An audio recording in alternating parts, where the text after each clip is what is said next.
Hello students, today we are going to solve a very interesting math problem step by step. 7 divided by 1 by 3 into 3. Many students get confused here, but don't worry, after this video you will never make a mistake again. Look carefully at the expression on the screen. 7 divided by 1 by 3 into 3. Here we have division, fraction and multiplication. So, we must be very careful about the rules.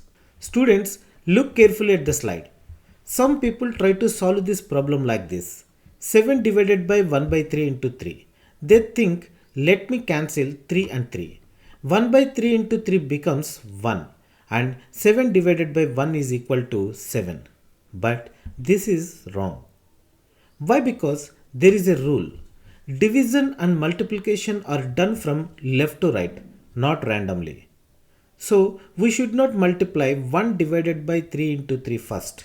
We must follow the order as it appears, left to right. Let us start from the left side. The first operation is 7 divided by 1 by 3. Now remember this golden rule. Dividing by a fraction means multiplying by its reciprocal.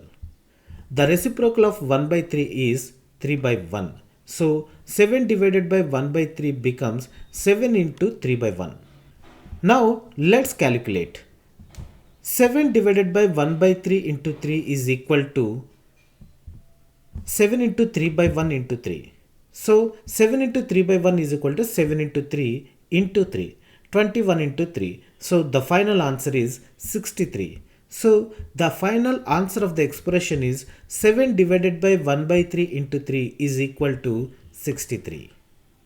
Thanks for watching the video. This is our first step toward reaching you with good content. Please support us so we can create more such useful videos for you. Like the video, comment your answer below, subscribe to the channel, and finally don't forget to press the bell icon so you never miss our future videos. Share this video with your friends guys. Happy learning. Bye bye.